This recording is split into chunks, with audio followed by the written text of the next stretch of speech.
You know, here at Fully Booked and Caffeinated, we love coffee, but there are so many options to choose from in the coffee game. So how can you narrow it down? Well, allow us to help. Afuera Coffee is a company that sources their specialty beans from Central and South America, and the environment is quite literally in every bean. The volcanic soil infuses each coffee bean with vibrant and unique flavors. They have a flavor for everyone based on your personal tastes. Bold espresso for me, smooth light roast for Heather. And that's not all. The best part about Afuera Coffee is the ethical sourcing and sustainable farming practices they use to give you the best coffee while still protecting Mother Earth. And there's more. 5% of all sales are donated back to charities that provide conservation efforts to the great outdoors. If you don't believe me, go to their website, afueracoffee.com, and click on the 5% pledge tab. They have some great info on how much their pledge to charity has already impacted the environment. So check out Afuera Coffee if you're looking for great tasting, vibrant coffee, and you can rest assured knowing that you're contributing not only to your own happiness, but to the environment that we so desperately need to protect.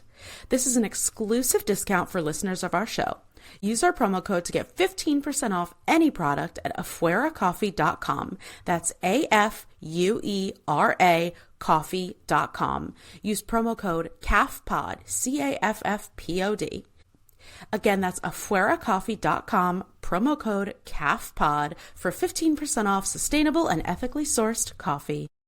Here at Fully Booked and Caffeinated, Kelsey and I love a good strong coffee. But sometimes you just need a coffee to take the edge off and not keep you up all night, or maybe you're cutting back on your caffeine intake without sacrificing the flavor. Well, that's where Savorista Coffee comes in. Savorista Coffee offers premium craft decaf and half-calf blends that are small batch roasted for exceptional taste with ethically sourced beans, natural decaffeination, and bold flavors, such as the Colombian Inspiration Decaf with chocolate, caramel, citrus, and fruit notes, or the Barely Buzzed Half Calf with dark chocolate, toasted marshmallows, and walnuts, which is directly going into my shopping cart. Our listeners can enjoy an exclusive discount of 25% off any product with our promo code CAFFPOD. So head on over to savorista.com and be sure to put in that promo code during checkout. Again, that's Savorista, SAVORISTA.com, promo code CAFFPOD to try out what customers rave to be the best decaf coffee they've ever tried.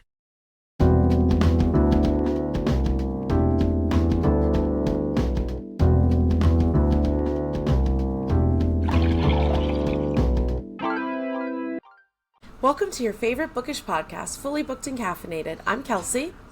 And I'm Heather. And today we will be discussing and reviewing The Ballad of Songbirds and Snakes by Suzanne Collins. As usual, let's talk about our fuel for this discussion. What are you drinking, Heather? / what did you drink? I've been back on my cold brew kick at Dunkin'. So Okay. I've been getting their cold brews with the cold foam and caramel. And they've been quite tasty. Okay, I like that. Mm-hmm. I didn't get anything exciting this weekend, but last week I did treat myself to a little Dunkin' and donut because the best friend and co-podcast host in the world sent me a little Dunkin' gifty gift because I was having a rough week. So I got a butter pecan iced coffee, like always, and a chocolate frosted donut with sprinkles, like always. Listen, And it was perfect. There's nothing that a little bit of coffee just can't fix, you know? Seriously, that's why we have this podcast. Literally. Without coffee, this podcast wouldn't exist. So Truly. thank you for your service, caffeine. Cheers. Cheers. Okay, so we have discussed Suzanne Collins before, but quick recap, because I still find it fascinating that she worked as a writer for children's TV shows before she was writing books, including Clarissa Explains It All, Little Bear, Oh, I love and Little Bear. The Mystery Files of Shelby Woo. Did you ever watch that one? No, but I remember it.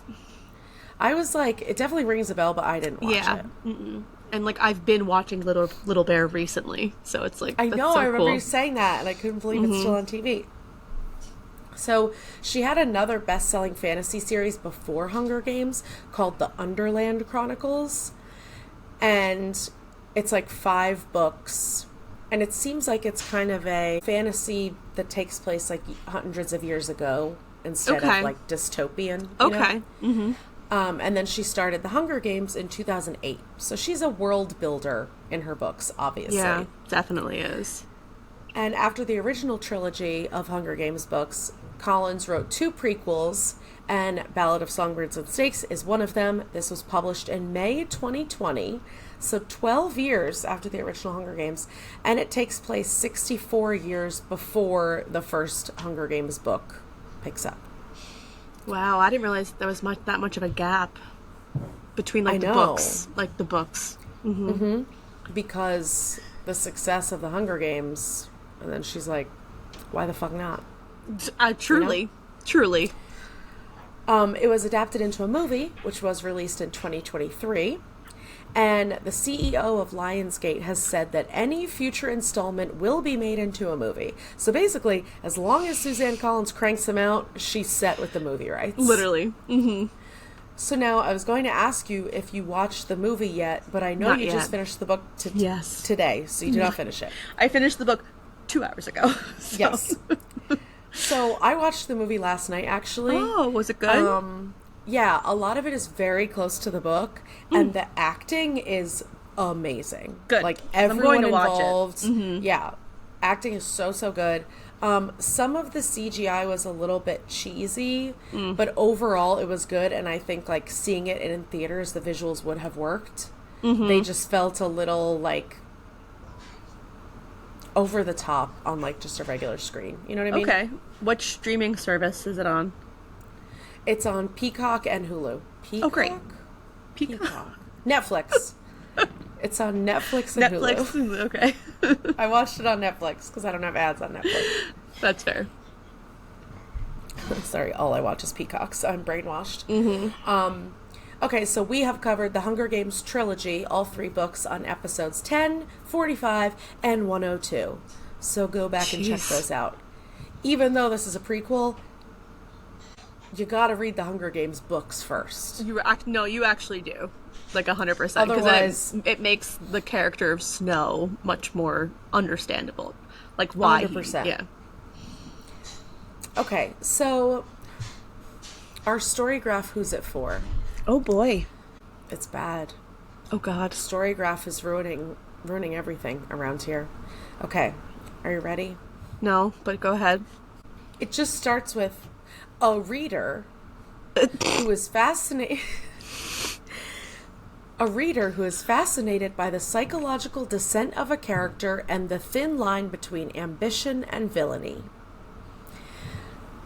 That's it. Now, it's true. What it said is true, but where's the rest? That's so short. I mean, we can't have regular salads. We can't have word salads. We're deprived. That's crazy. I don't know. I hope that this is why AI is bad. You know what I mean? Mm-hmm. 100%. Okay, so here's the summary on the book. Ambition will fuel him, competition will drive him, but power has its price. It is the morning of the reaping that will kick off the 10th annual Hunger Games. In the capital, 18-year-old Coriolanus Snow is preparing for his one shot at glory as a mentor in the games. The once mighty House of Snow has fallen on hard times, its fate hanging on the slender chance that Coriolanus will be able to outcharm, outwit, and outmaneuver his fellow students to mentor the winning tribute. The odds are against him. He's given the humiliating assignment of mentoring the female tribute from District 12, the lowest of the low. Their fates are now completely intertwined. Every choice Coriolanus makes could lead to favor or failure, triumph or ruin. Inside the arena, it will be a fight to the death. Outside the arena, Coriolanus starts to feel for his doomed tribute, and must weigh his need to follow the rules against his desire to survive no matter what it takes. Okay. They give a lot away. Also, this is a summary of the first part of this book that should have been made into at least 2 books. Yeah, I agree. Because the Hunger Games are about, like, a sixth of the book. Mm-hmm. Okay, before we get into the plot, let's take a quick ad break. You know when you have that midday crash and need something quick to perk you up? Well, enter Quantum Squares. Quantum Squares is an energy bar that is redefining the typical energy snacks by offering a scientifically formulated recipe with 100 milligrams of organic caffeine, which is the equivalent to an 8-ounce coffee, for long-lasting, stable energy. These bars deliver balanced nutrition by featuring 10 grams of plant protein, healthy fats, and complex carbohydrates with flavors such as peanut butter, dark chocolate, and dark chocolate pink Himalayan salt. And for all our food ingredient sensitive listeners, Quantum Squares are certified gluten-free, non-GMO, plant-based, kosher, vegan, dairy-free, and soy-free, with no artificial additives or sugar alcohols. If these energy bars sound like something for you, we have an exclusive 25% discount off any product for our listeners with the promo code CAFPOD. So head on over to quantumsquares.com to shop their delicious products and use our exclusive discount. Again, that's Quantum Squares, QUANTUMSQUARES.com, promo code CAFPOD. Here on Fully Booked and Caffeinated, we're constantly on the go, but sometimes we just need to unwind and relax with a good book. Enter Good Feels THC-infused seltzers. Good Feels is committed to redefining the way you relax. Made with all-natural ingredients and offering flavors like dragon fruit raz, pineapple mango, and blood orange, these drinks are the cornerstone of great taste and tranquility. Not in the mood for bubbles? Good Feels also offers gummies and mood booster drops to add to your favorite beverage. Whether you're looking to unwind after a long day, enjoy a night in with friends, or just need a little something to take the edge off, Good Feels Cannabis Seltzers are perfect for any occasion. And we've got an exclusive promo code for listeners of the pod. Go to shop.getgoodfeels.com and use promo code CAFPOD for 20% off, 21 and over only. Again, that's shop.getgoodfeels.com, promo code CAFFPOD.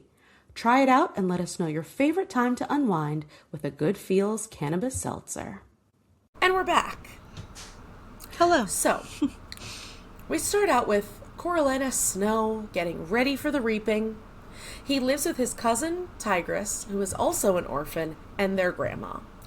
And they live in a penthouse in the capital, but they are poor and struggling.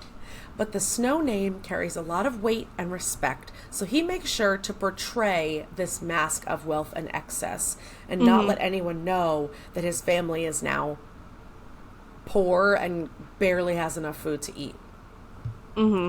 It's 10 years after the rebels attacked the capital, and therefore the 10th annual Hunger Games.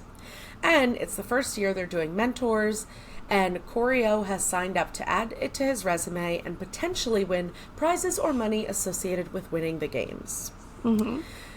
As we heard from the description, he gets assigned the District 12 girl, which is an embarrassment. And here is where we get the first inkling that Dean Highbottom has it out for Corio specifically. But when they show Lucy Gray being picked, she's wearing a bright rainbow dress, sticks a snake down the mayor's daughter's neck, gets slapped by the mayor, then puts on a musical number performance. So he's like, oh, maybe there's more to this girl, actually. He goes to meet her at the tribute train, where they're being held prisoner in livestock quarters. And then they're brought to the monkey cage in the zoo. Lovely. We meet Sejanus, who is a new money boy who used to live in District 2, but now he's rich in the capital and disapproves of the games. He considers Corio his best friend, but in reality, Corio doesn't really like him, resents his money and his unhappiness with the games and the capital, but he's kind of bred to be polite, and a lot of his classmates are not. So Sejanus interprets that kindness and listening ear as friendship, And he's also, like, just so desperate to have someone. Yeah. So, of course, he sees all of this as, like, a sign that someone actually cares about him. Yes. In the lead up to the games, people start getting hurt and dropping dead. Clemmy is attacked by genetically modified snakes when Dr. Gaul calls her out for cheating. Arachne has her throat slit by her tribute when she's taunting them through the bars. That was wild. I mean, both of these bitches deserved it, but it's still crazy. Yes. They take the tributes and mentors on a tour of the arena, and it gets bombed, which leads to more deaths and injuries. But most importantly, Lucy saves Corio when a beam lands on him. And she passes up the opportunity to escape, even though she wouldn't have gotten far. Yeah, she would have been shot on sight. But she still chooses to help him. Dr. Gaul is the head game maker, and as expected, she's sadistic as fuck. Mm-hmm. As we saw with the snakes and Clemmy, but she's also always doing something weird with her lab animals and, like, saying something cryptic. Yes.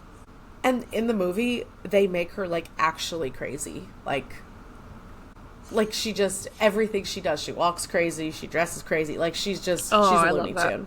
Mm-hmm. Along with the mentors, there are new rules for the games this year, which Corio actually suggested, and Dr. Gaul implemented these changes because they were such good ideas. So the public are able to donate so the mentors can send gifts to their tributes in the arena, such as water and food. Mm-hmm. At the interviews, Lucy sings a beautiful song seemingly about an ex-boyfriend, and Corio gets jealous because of toxic masculinity. And because he's pathetic. Yes. But she ends up getting 3 times as many gifts as the other tributes. Mm-hmm. And Snow has a crush on her, so they kiss goodbye after he gives her his most prized possession to take into the arena. And honestly, this kiss really took me by surprise. Yeah, me too. Because, first of all, it's a long kiss. And second of all, I just can't believe that he thought this District 12 girl was worthy of his lips. I agree with that. So, the games start, and Marcus, one of the tributes who escaped after the bombing, is hung in the middle of the arena. And for some reason, this is the thing that shows Corio that the Capitol is fucked up. Mm-hmm. Not the Hunger Games, but this specific act. He's like, wow, that's kind of over the top. Okay. And after this, Sejanus goes into the arena somehow because he has cracked mentally, and Marcus was not only his tribute, but his classmate when he was back in District 2. And Dr. Gaul, who also has it out for Corio, decides he needs to go into the Carina? Oh. He needs to go into the arena and coax him out. Mm-hmm. They get attacked on the way out, and Corio beats someone to death. After this, Dr. Gaul makes the point that the arena strips you of your humanity, and she orders Corio to write a paper on the chaos versus control versus contract of the Hunger Games, which we will discuss later on. But his act of killing someone in self-defense is what triggers this whole conversation. Mm-hmm. So things happen in the arena, and we're not going to go through all of them because apparently this book isn't even about the Hunger Games. No, it's not. That's only a small part of it. So it's down to a handful of tributes, but Dr. Gaul decides that there hasn't been enough punishment, and so she decides to release her genetically modified snakes into the arena to kill all of the tributes. Yeah. But Corio is aware that the snakes will not attack if they know your scent. So he slips a handkerchief with Lucy's scent into the tank, and she is able to calm and control the snakes, making her the victor of the Hunger Games. And Corio is so happy because he loves her, but more importantly, because he just won the prestige and honor and the cash prize that comes with winning the Hunger Games. Correct. He's like, wow, I get everything I ever wanted. And the girl? Look out. Crazy. But Dr. Gaul and Dean Highbottom won't let him embarrass them like that.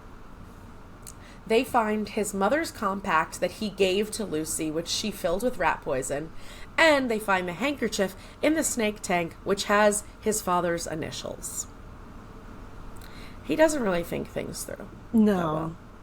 I mean, I loved his thinking on his feet with the compact and the handkerchief and, like, doing all these things impulsively, but you didn't realize that the handkerchief had your dad's initials on there?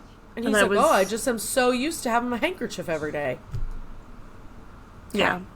So, to save himself and his family from the humiliation and scandal of being exposed for cheating, Corio agrees to leave the capital and sign on as a peacekeeper for a 20-year service.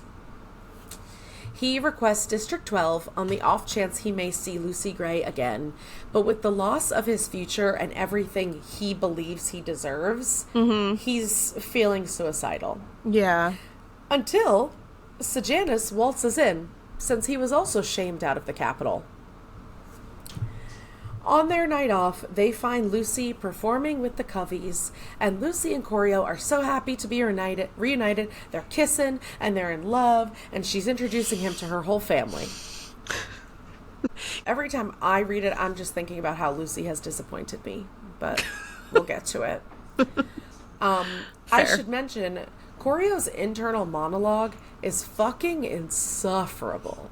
Yeah. He is so narcissistic and insecure and judgy. This book just reminds me why I don't like reading from men's POVs.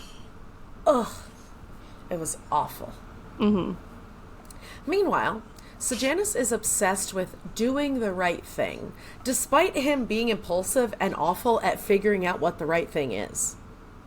Yeah. His heart is in the right place, but he's got no follow through. You know what I mean? No. He wants to help the rebels in District 12 buy weapons and escape with them after breaking a prisoner out of jail. And Corio is obviously trying to talk him out of it, because not only could he be implicated, but he's also very annoyed that Sejanus won't just keep his head down and accept his reality and appreciate his money and accept the way the capital controls the districts. Because Corio agrees with the capital. He thinks that these people in 12 deserve to be punished and that they are inferior to capital citizens. Yeah. And he doesn't understand why Sejanus won't just see that. During a confrontation about all of this, Corio kills the mayor's daughter because he doesn't want her to snitch on him. And in his mind, this is self-defense because preserving his ego and ultimately his life is the only thing that matters. And he's like, isn't that just self-defense? That, like, she could have ruined me, so I took care of the problem? And because he is so scared of being implicated in any of these plans, he records Sejanus talking about his plans to help the rebels with one of the Jabberjays on the off chance that it will make it to the capital. And it does, of course. That was a smart move, though. Gotta hand it to him.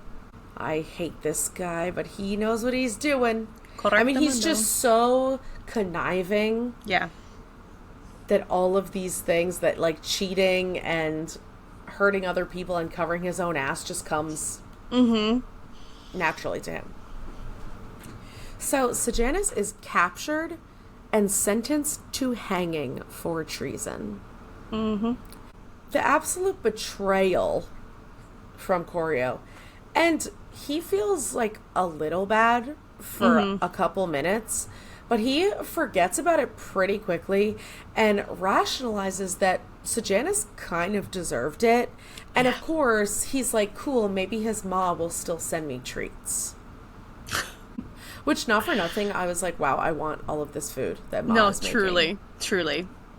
Sounds delicious. Mm-hmm. And the way he was just talking about Ma so badly. Ugh. Mm-hmm. Ugh.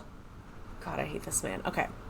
So the mayor wants Lucy to be arrested for his daughter's murder. So her and Corio decide to run away. Right before they leave, he gets the news that he was picked for officer school. But he knows the murder weapon with his DNA is somewhere. So he can't risk it because when it's found, he'll be sentenced to death for killing the mayor's daughter. So they head off to escape to the north and find the murder weapon. And he's like, okay, perfect. Now I can go home and do everything I wanted to do. Mm-hmm. He's like, Lucy probably won't, like, I don't know, she might be a little upset, but, like, what can she say, you know? Like, I gotta go back.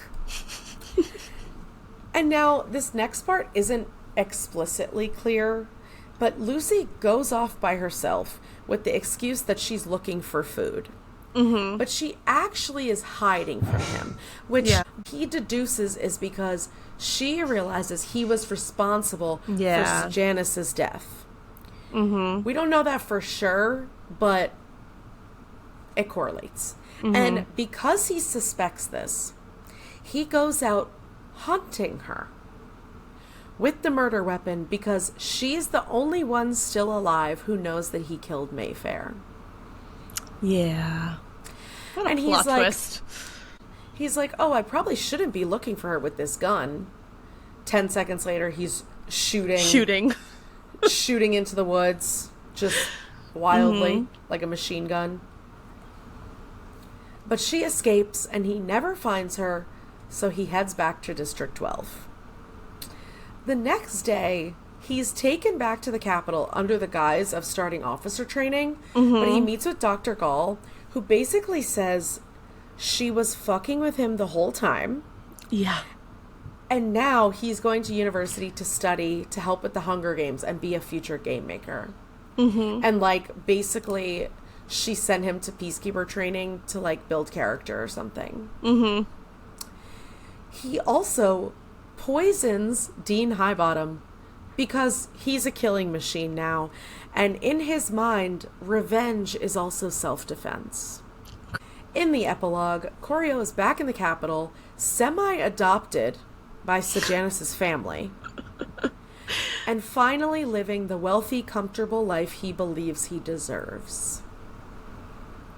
I was wondering how he would get to that point, because obviously we see him as like President Snow in like the movies or the books and stuff, and I was curious because seeing how he started so like low class initially, so it was a fun journey. And just the fact of this is not a happy ending. No, not at all. Not even close. Mm-mm. But yeah, it is such a good setup for what we see later. Yes. And even with the roses and the poison and all of these things, there's a lot of tie-ins. Yeah. So before we get into our discussion, we're going to take another quick break. If you've been a long-time listener of the pod, you know Kelsey and I are all about pop culture and the entertainment industry, and if you happen to be looking for a one-place stop to shop for officially licensed merchandise, we've got the place for you.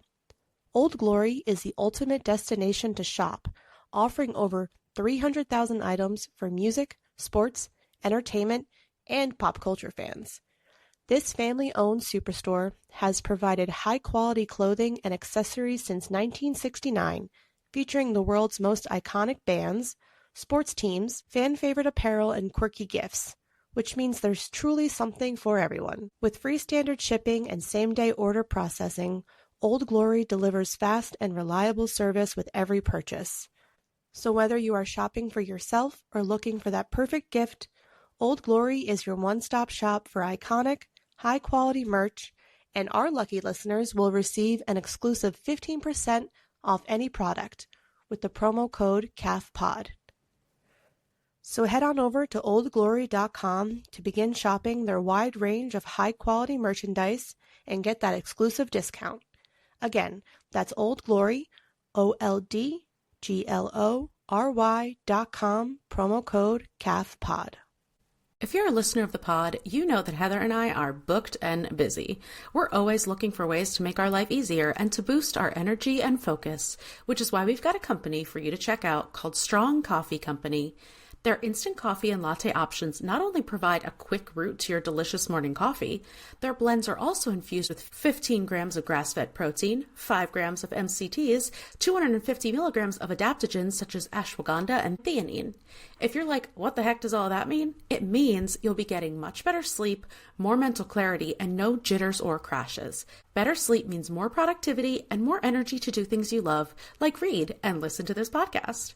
So if you're committed to being your best, healthiest self without giving up your daily cup of coffee, check out Strong Coffee Company. We've got an exclusive discount for you only for listeners of our show.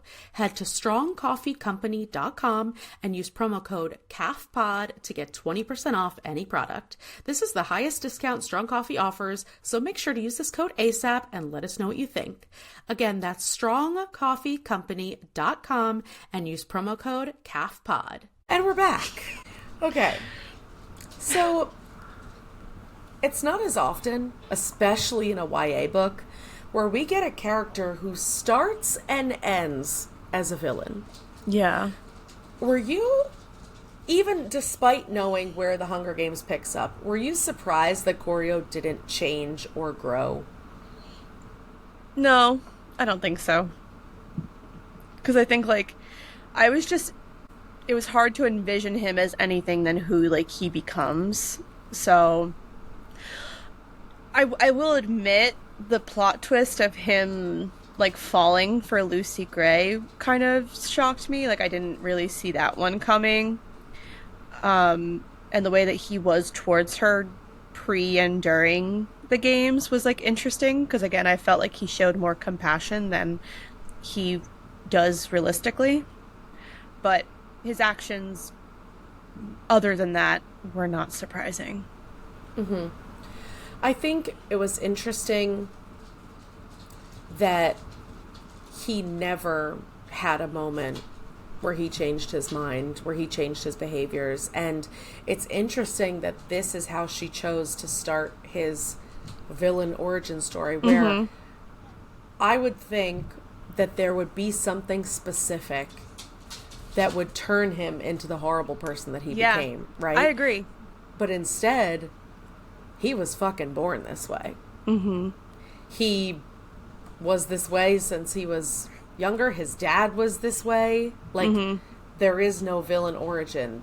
He just is. Mm-hmm.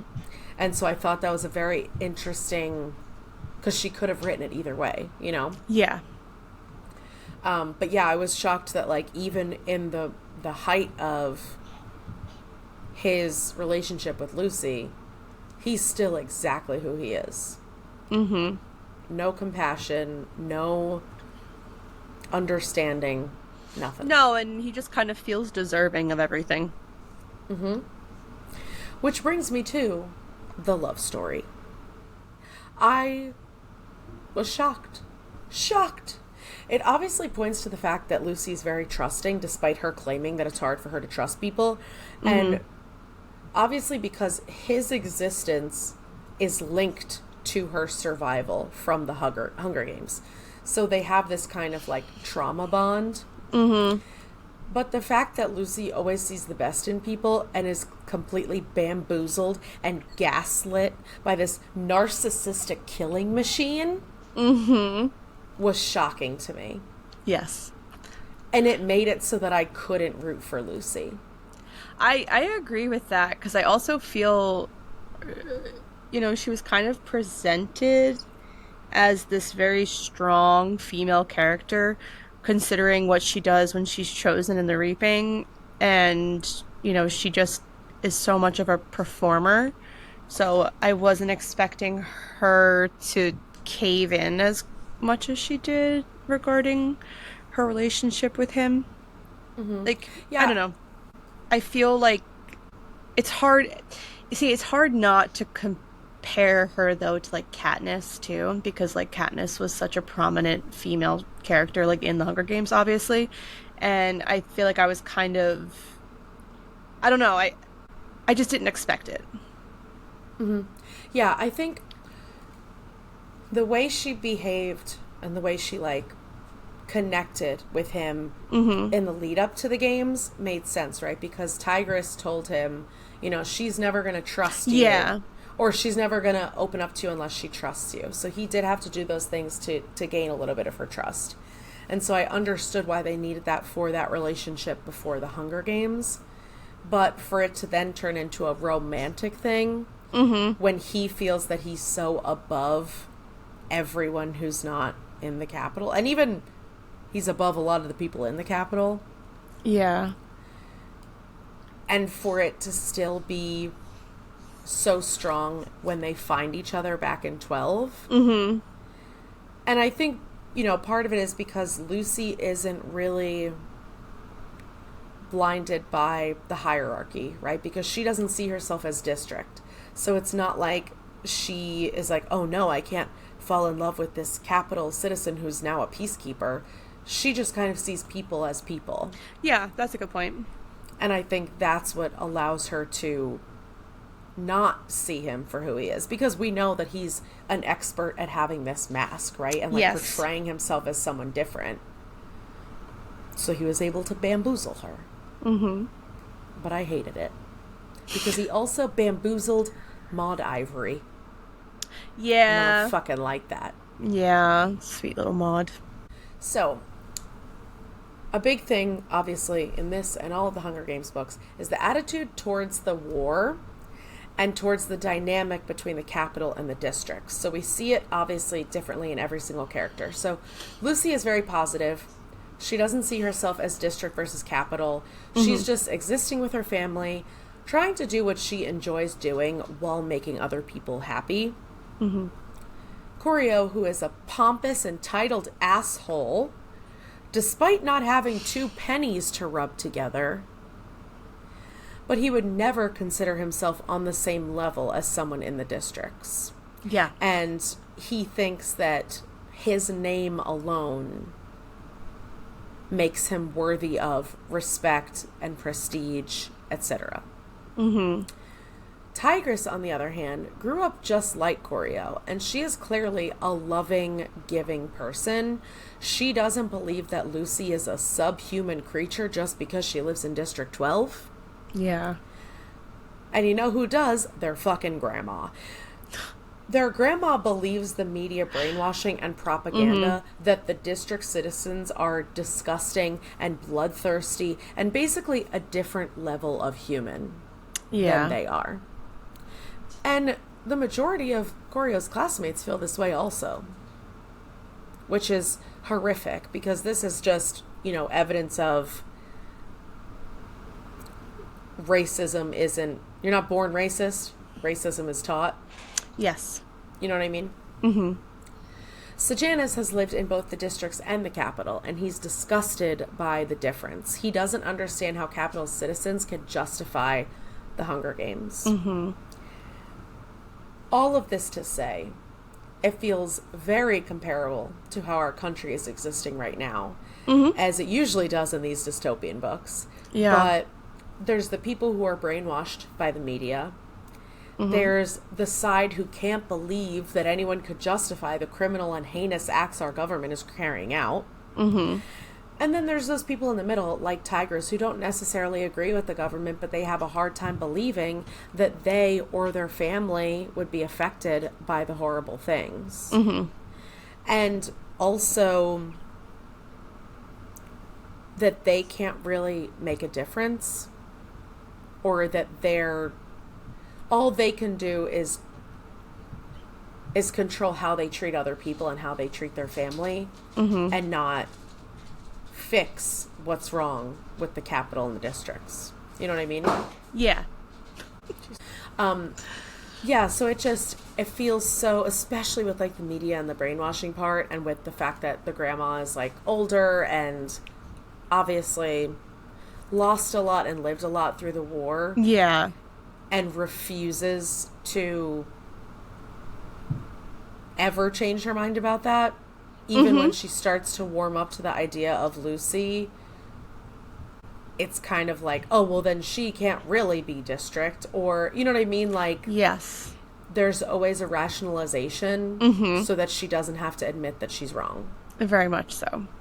And obviously this comes up in all the books because everything is based on the war that happened and reminding everyone about the war and constantly reminding everyone in the capital and the districts that they are not equals and that they never have been equals and they will always be against each other. But that the capital will always be on top. Yeah. Or, snow always on top. Snow always lands on top. Until it doesn't. What did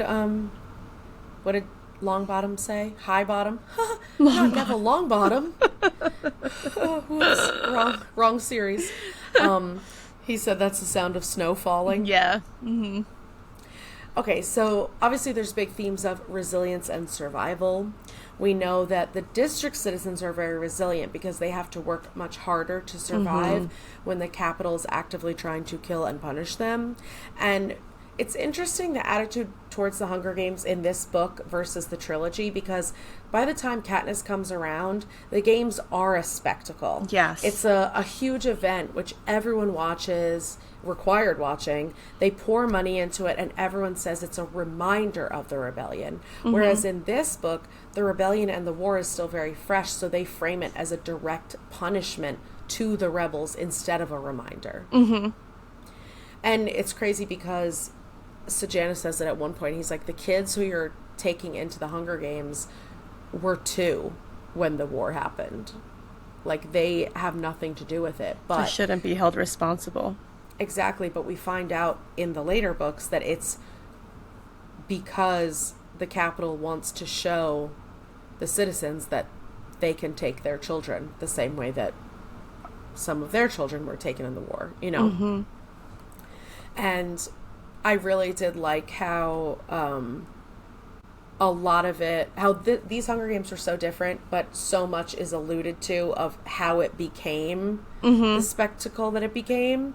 And, with the required watching and with the making it into this event and with all the money that's poured into it. And obviously we know about like the gifts and stuff. It was cool to see where that all stemmed from. Yeah, and it's also interesting to realize that it was him all along that kind of made the games what it became, essentially. And I did like seeing that. Yeah, and the fact that the games themselves were his father's idea. Yeah. Not really. Because it was actually Highbottom's idea. But it was like a conversation that they had, and then... Yeah. His dad is ultimately responsible for it because he's the one who gave that idea. So let's talk about specifically the arena, because obviously this also comes up in every Hunger Games book. So in order to be a victor, you need to also be a killer, because you got to survive and beat out 23 other tributes to become the last one standing. Except in this book, because like half the tributes were gone before the games even started. This was interesting because it felt so fast-paced compared to like what I was expecting. Yeah, because usually we get so much more time in the arena. Yes. And that's what I thought it would be about, because that's how every other book has been. And yeah, that's why I feel like this should have been 2 books. And then they could have kind of been in the arena for longer. But also wild that the mentors were just dying and they were like, gotta go ahead with the Hunger Games. Yeah. They don't give a fuck about any kids. They don't. So Dr. Gaul's interpretation is that the arena strips you of your humanity. Basically, that we are all violent in the name of survival and capable of extreme violence. Which, in Dr. Gaul's case, is true. Because she's already a deeply sadistic and unhinged person who likes violence for the sake of violence. Okay. And she cares about her own ego and public image. Same goes for Corio. He very quickly turned on Bobbins and didn't just defend himself, he beat him to death. He didn't have to do that. No. But it's not that way for Lucy.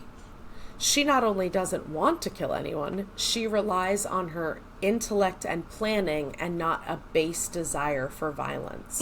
So anytime that she acts out, it's planned, it's well thought out, and it's means of survival and not, it's defense instead of offense. You know what I mean? Mm-hmm. So if Dr. Gaul's theory was correct for everyone, there would only be physical confrontations in the games. There wouldn't be poisoning or tricking or even mercy killing. Mm-hmm. It would just be everyone, like this switch that flicks in their head, and they're like, okay, I'm in the arena, now I have to fight to the death. Mm-hmm. And as we see in The Hunger Games, the first book, because of the scale of the games, they crown Katniss and Peeta victors. Spoiler alert. But in this case, Dr. Gaul wanted no survivors. He was ready to get rid of all of them. Yeah. And when Lucy does survive, Gaul basically erases the games and everything around them from existence. That was so interesting. Mm-hmm. It's fascinating how the attitude around the games had changed. Mm-hmm. And also how once the capital citizens are invested and have a stake in the Hunger Games, now the game makers and, President Snow have an obligation to the public. So that's why they need a victor. Whereas here, Dr. Gaul basically has free reign and can do whatever the fuck she wants. Yeah, because it's also not as widely broadcast because they're not forcing everyone to watch it. So the districts don't really know what's going to happen to these kids when they go in. And I think it was kind of interesting that it was never talked about again. After, even when he becomes a peacekeeper and he's surrounded by all these people, they have no idea who the hell he is because they just didn't have access to it. Whereas obviously, as we said, in the current time of the Hunger Games, it is such a spectacle and it's such a large event. It's almost like a sporting event. People are betting on it, you know what I mean? And people are they want a winner. So and it's the completely winner different. Ends up being rich and having fame and having to keep doing appearances and basically then owing something to the capital. Yeah. So they still always have that control over the tribute, whereas in this, they just kind of ship Lucy Gray home. Yeah, that's what was interesting too, is that I just feel like it was lackluster. And the only reason that everyone in 12 knew where Lucy Gray had been is because she wasn't there singing. And because, they had been at the reaping. But other than that, everything else is just erased. I've thought that was so fascinating to see this huge contrast between how we know the Hunger Games and how Snow has developed them from this to that. Yes. Because even in the epilogue, we see how he's, he's part of the planning for the Victor's Village and for the cash prizes and all this stuff. He was there from the very beginning of what it started as and what it turns into. Dr. Gaul also forces Corio to think about the war and to solidify his view that the capital is right in everything that they're doing. So she has him write a paper about chaos, the lack of control, and the social contract. And the quote is, "Without control to enforce the social contract, chaos reigned." Basically saying if the capital wasn't controlling the districts, there would be lawlessness, unchecked violence, and no order. And the citizens accept that the capital is in charge of that social contract. Which, in some ways is true. We do need a government. We do need laws. We do need a social contract because clearly not everyone possesses the same morals.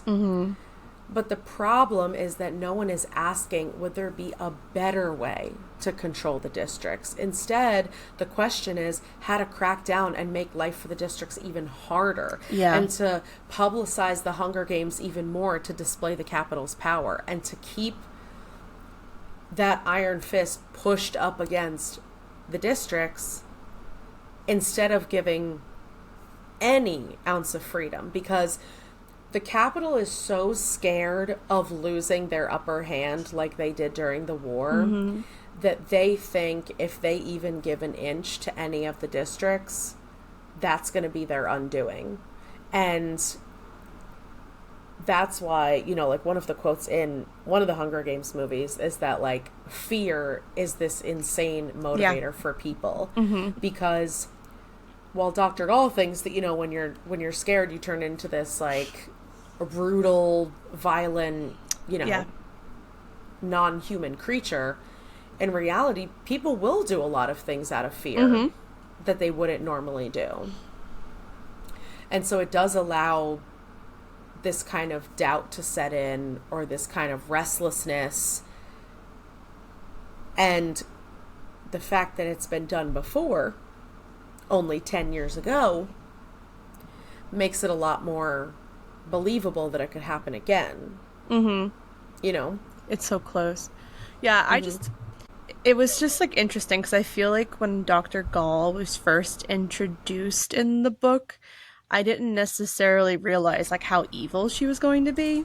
And it's like, you know, because like to be honest, like her forcing, or not like forcing, but like asking Corio to like write these papers and like making him think, almost trying to, you know, like Clay, like model him to what like she wanted him to be. Because I mean, clearly she sees potential in him, and like, 'cause there's some moments where she asks the other mentors questions, or, you know, trying to push them to respond in the way that she wants, and it's only him that ever really gives her the answers that like she's looking for.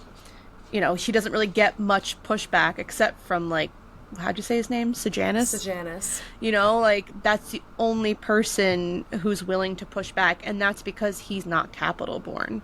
Like, he knows what the districts, what life outside the Capitol looks like. And he obviously does not agree with what the Capitol is doing. So, it was just, I was kind of, not like shocked, but seeing the trajectory of her character specifically, I was like, oh, like, I think that it also contributes a lot to why Snow does what he does with the games, specifically in the future. Yeah, I completely agree. And I also think that, yes, he was the only one really responding because he is obsessed with, you know, being a good student and all this stuff. But she also knew that the way to manipulate him or to mold him like the clay is to stroke his ego. Yes. And so she would say things like, you know, you gave this answer and that's such a surface level answer. I know that you're deeper than that. I know that you understand this deeper than that, and would kind of like butter him up, when in reality, all these things that she's asking, she's not asking him for his opinion. She's asking him to explain why the way the Capitol is doing things is the right way. Exactly. Not to combat it or to, you know. No, she doesn't want to be proven wrong. She wants to be proven right. And because of how closely she's watching him and because of all these conversations, that's why she does single him out. And she does know that he's going to be capable of carrying on her sadistic plans for the rest of time, especially after she sends him to the peacekeepers, and it's like, oh, character building. Whatever. Like, she doesn't really care what happens to him at all. I don't think she cares about anyone. Exactly. But then she sees that she can use him. Yeah. And she's like, great. If he can survive it, cool. Yeah. If not, she'll find someone else. This is also why Corio hates the Mockingjays. Like, despises the Mockingjays. Yeah, like, he has a lot of hatred towards them. And I, like, the disgust he felt was palpable through the pages. Like, I'm surprised he wasn't sneaking out in the middle of the night and shooting birds out there in the air. Because he is all about order and control, and this is something the Capitol lost control of. Yeah. And in his mind, the Capitol's doing everything right. So something that they aren't able to control has to be wrong. Mm-hmm. And I think it's obviously symbolic of the people around him that he can't control, the districts that he can't control. Like, the whole moral of this story is obviously control from start to finish. And I do like how they included the Mockingjays as something for him to be so outwardly upset about when he's not able to see what that is a metaphor for, what that is in the microcosm of the arena, the district. You know what I mean? Yeah. What would you do if we had a purge night? Like in the movies, when there's no laws? What would you do? Rob a bank. That's what I said. Rob a bank, rob a store, rob a bank. Yeah. I'd be getting that coin. Yeah. No violence. I don't think... Just that coin. I don't think violence is in my nature. Although Dr. Gaul seems to think it is, but... Listen, I'd be much better off trying to hide than fight my way out. Legitimately. I mean, there's a lot of people who just stay inside, but I'd be scared to stay inside too. You know what I mean? Yeah. Mm-hmm. All right. Last question. Mm-hmm. I saw this when I was researching the book a little bit, and I've decided that we should ask this on every episode from now on. Great. Who do you think needed the most therapy? Oh, that is a good one. I mean, obviously Corio. I mean, my dude has he has a mommy complex and a daddy complex. He does. He still holds himself on this high horse just because of his family name, when it's, like, interesting to see, obviously, throughout the book that he is falling on hard times, but he's trying to present as still rich and famous, essentially. And it's like, I almost wish that he took that struggle and made himself better, but instead it made him worse. Because the fact that, like, he comes back at the very end of the book and he becomes, like, the heir to the Plinth's life is actual insanity, because he's the reason that their son was murdered anyways, and, like, he clearly has no bad blood or doesn't feel, but he feels any remorse for entitled because he saved Sejanus a couple times. But, like, that doesn't equate the way that he thinks it does. And he only saved him for his own best interest. He only helped Sejanus out of the arena because he was forced to go in there and get him. Yeah, exactly. So, I don't know. It makes sense because that's just who we see him as President Snow in the books. So, you know, I almost kind of like seeing him in this younger age. But I was kind of hoping, like, when I started the book, I was like, oh, like, was he a good guy? And then like you had said, like, something bad, like, fucked him up. And it's like, no, he's just always been fucked up. And he has a few moments, small moments of compassion that are immediately wiped away. Because every single moment where he has a little bit of compassion, in the same breath, he's talking about how whatever it was is also helping him. Mm-hmm. And he's like, oh, look, I brought you food. Meanwhile, posing for the cameras. Mm-hmm. Oh, look, we're going to run away together because I don't want to get in trouble. Like, everything is of his own best interest. I actually didn't say Corio because I think that he's a fucking narcissist and a sociopath, and I think he's beyond help that therapy could give him. And I think that we do see this in this book, that he's always been this way. He was always going to be this way, no matter what happened to him. Yeah. If he was rich, he still would have been this way. Mm-hmm. I said Dean Highbottom because obviously he's an addict, but also he punishes Corio for something that happened with his father. Yeah, I hate that. And it's not Corio's fault at all, even though Highbottom is correct that Corio is horrible and sucks, no, and he he's not deserves this wrong. punishment. He's not wrong. But he is also... His motivation is not ideal. Exactly. And he's also living with the guilt of the Hunger Games. And the label that he is responsible, when in fact he hates the Hunger Games and wants nothing to do with them. So I really think he would benefit from some therapy. But You're probably right. knowing the Capitol, they would send him to Dr. Gaul's lab instead, and she'd put like a rat brain in his head or do a lobotomy or something. Yeah, it wouldn't go well. She was always doing weird shit. Like, I kind of like knowing that in the movie they made her like super quirky and weird. yeah, it fit more because like you can't rationalize that a normal person would act this way. Yeah. Unless they were a man, which is Corio. Facts. Anything else you want to discuss before we get to our ratings? No, I don't think so. I thought that the plot was much more intense, but really it's not because everything is like so surface level almost, and half of the book is just his internal monologue of just like being a horrible person. Speaking of him being a horrible person, our rating scale... You didn't think of one? No. Our rating scale is... Hot pink snakes. I was going to say nuts for Maud Ivory to crack. Oh, okay. You're getting in depth. I love Maud Ivory. I do too. Or we could go with ruffles on I was thinking that Lucy's too. dress. Like a rainbow dress. Yeah. Ruffles on Lucy's rainbow dress. How many ruffles are you rating this book? I gave it like a mid 3. Okay. Like, not 3.5. It was like a strong 3. I think I loved the Hunger Games so much, and I think I had a lot of high hopes going into this, and then obviously it turned out to be something that I wasn't truly expecting, and it was much too long. It was very... Talk about word salad.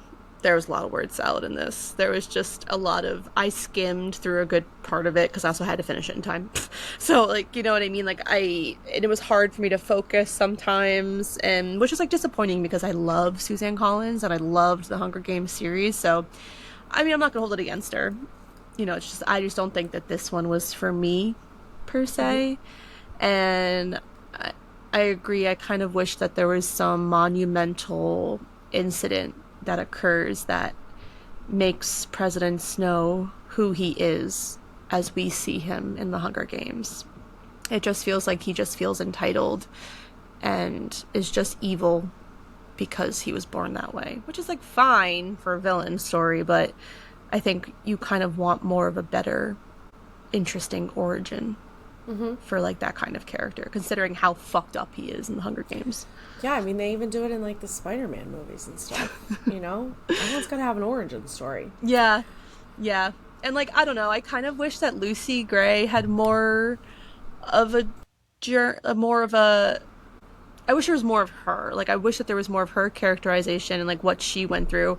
Because, like, you know, she comes out of the Hunger Games and she kind of just acts hunky-dory, and I'm like, girl, that's not hunky-dory. Like, you saw 23 people die, and you're just gonna keep singing, which, I mean, I get it. It's maybe her coping mechanisms. But I don't know. And the fact, like, she sees him in, like, the hob, and she, like, lights up at it, and I'm like, all right, girl. I don't know. Yeah. I think that's a really good point. I would have loved more of her dealing with the aftermath of the Hunger Games. Yeah.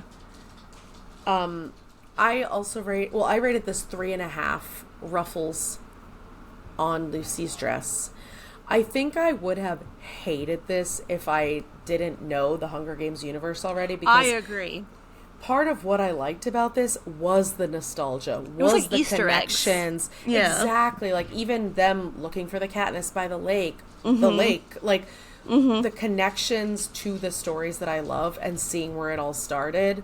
That's part of what I loved about this. I hated Corio, in case you didn't know from my summary walkthrough. I wanted to love Lucy, but her trusting him made me not like her.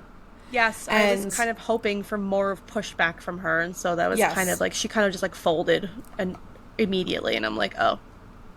Yes, and I understand why she went with making Corio this villain who had no redeeming qualities and was a villain from start to finish, and that is fine, and it goes with what we know about him in the later books. Yes. But it is very hard to read, and it's very hard to be in his head, and knowing that he's not going to have that journey and he's not going to have that redemption arc is very hard to get through. Yeah, I agree. This book is rated the lowest of all 5 on Goodreads by a big margin. I'm not surprised. Yeah, this is the only one in the 3s. All the other ones are like 4.3 and higher. Yeah, I saw like a lot of people, because Sunrise only just came out, what, last year? Yeah, recent, yeah. And people were obsessed with it. They said that like Haymitch's like origin story and like his games was, people loved it. So I'm very excited to read that one. It's unfortunate that this one fell so flat, but I mean, I still appreciate the world building that she does, and she kind of gives us an in-depth look at who Snow is. Could have been maybe a little bit more interesting, but it's okay. Yeah, and it wouldn't have hurt his story to have him with Lucy more, or to expand more on their relationship and have her dealing with the aftermath of the games. I think obviously the difference between this and Haymitch's book is that that's going to be, from the POV of someone who's in the games. Yes. And he is going to have that kind of, well, I mean, we already know what the villain origin is. It's fucking Hunger Games, but we're going to get that. See, like, that why, moment. What happened that made him who we see him as. Exactly. So, yeah, I'm still excited to read that next one. I was shocked how much I didn't like this. Me too. I thought I was really going to love it. I was surprised by how hard it was for me to get through. Yeah. I'm excited for you to watch the movie because they do a much better job. Or because you're not in his internal monologue, you don't see how horrible he is until the very end. You know what I mean?